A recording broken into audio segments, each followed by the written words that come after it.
Rasulullah pernah tidak menjawab salam. Raja Iblis sampai pucat melihatnya.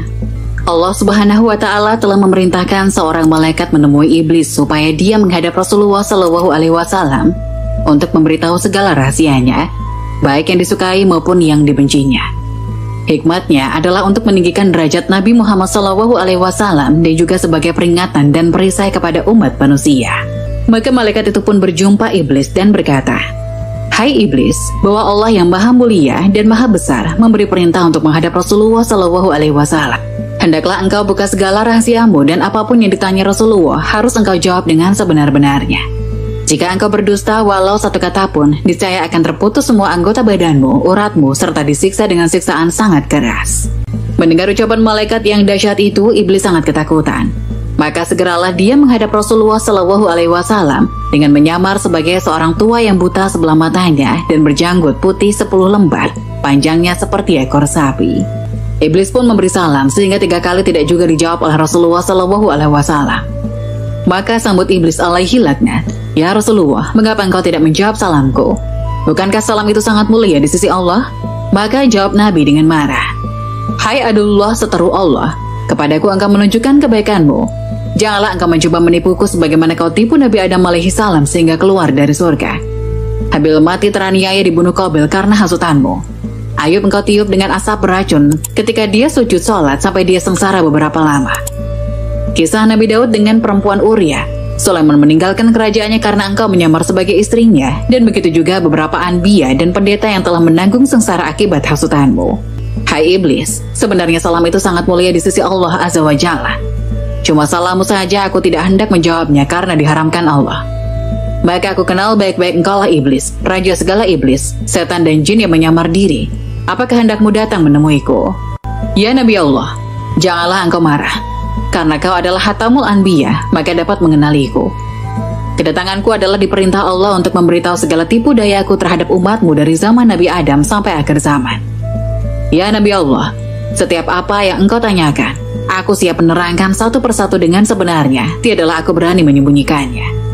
Maka Iblis pun bersumpah menyebut nama Allah dan berkata, "Ya Rasulullah, jika aku berdusta, barang sepatah pun niscaya hancur leburlah badanku menjadi abu." Bila mendengar sumpah Iblis itu, Nabi pun tersenyum dan berkata dalam hatinya, "Inilah satu peluangku untuk menyiasati segala perbuatannya agar didengar oleh sekalian sahabat yang ada di majelis ini dan menjadi perisai bagi seluruh umatku." Pertanyaan Nabi pertama, "Hai Iblis, siapakah sebesar-besar musuhmu dan bagaimana aku terhadapmu?" Jawab Iblis, "Ya Nabi Allah, engkaulah musuhku yang paling besar di antara segala musuhku di muka bumi ini."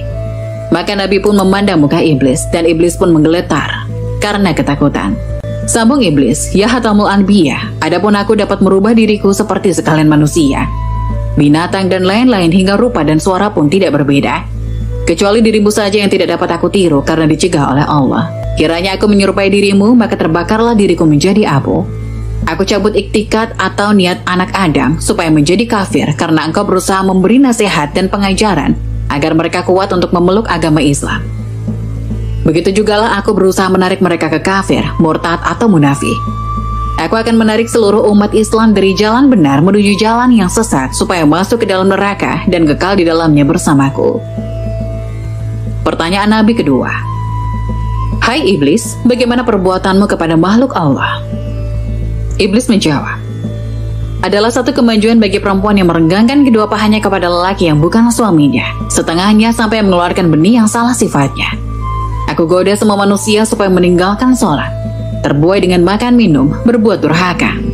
Aku lalaikan dengan harta benda dari emas, perak, dan permata, rumahnya, tanahnya, ladangnya, agar hasilnya dibelanjakan ke jalan haram.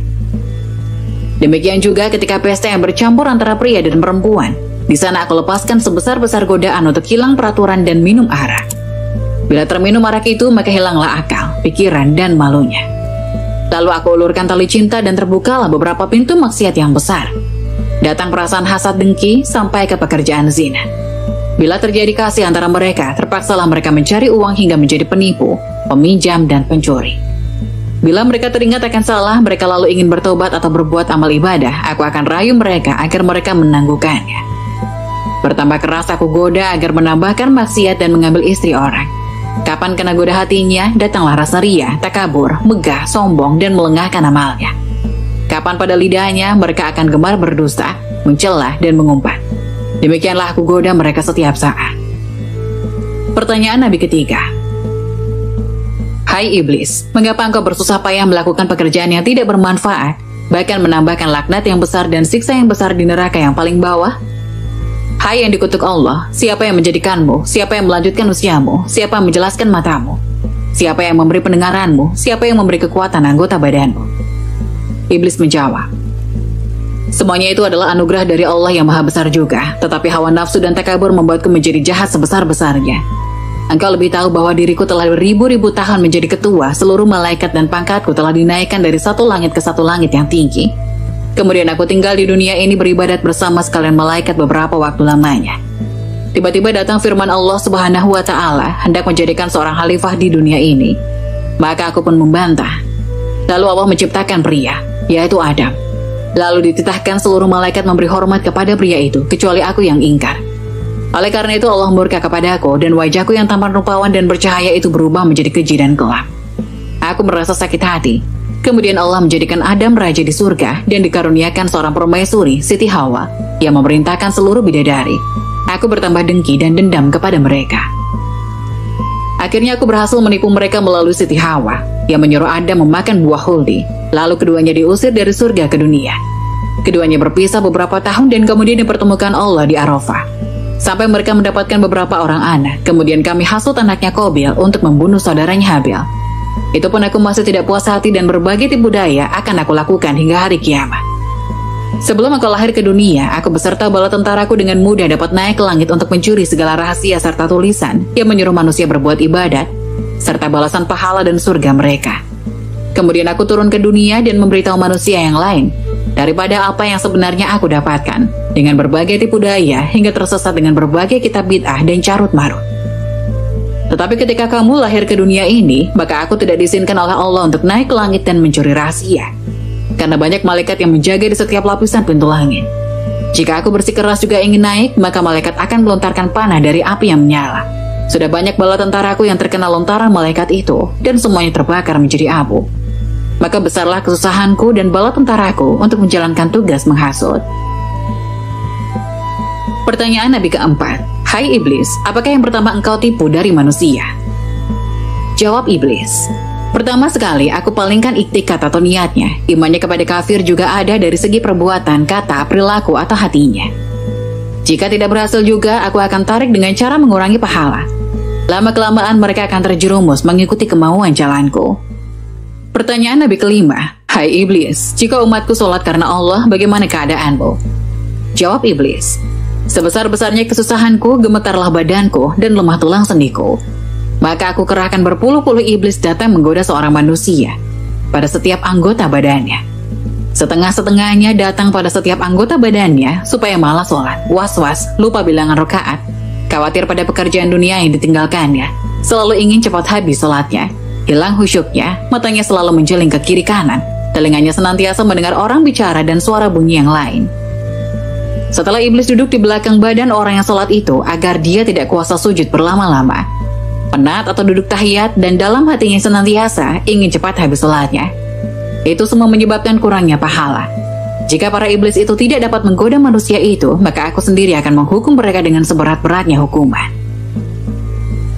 Pertanyaan Nabi ke-6. Jika umatku membaca Al-Quran karena Allah, bagaimana perasaanmu? Iblis menjawab, jika mereka membaca Al-Quran karena Allah, maka rasa terbakarlah tubuhku, putus-putus segala uratku, lalu aku lari daripadanya. Pertanyaan iblis ke-7. Jika umatku mengerjakan haji karena Allah, bagaimana perasaanmu? Iblis menjawab, binasalah diriku, gugurlah daging dan tulangku karena mereka telah mencukupkan rukun Islamnya. Pertanyaan ke-8. Jika umatku berpuasa karena Allah, bagaimana keadaanmu? Iblis menjawab, ya Rasulullah, inilah bencana yang paling besar bahayanya kepadaku. Bila masuk awal bulan Ramadan, maka memancarlah cahaya arsy dan kursi.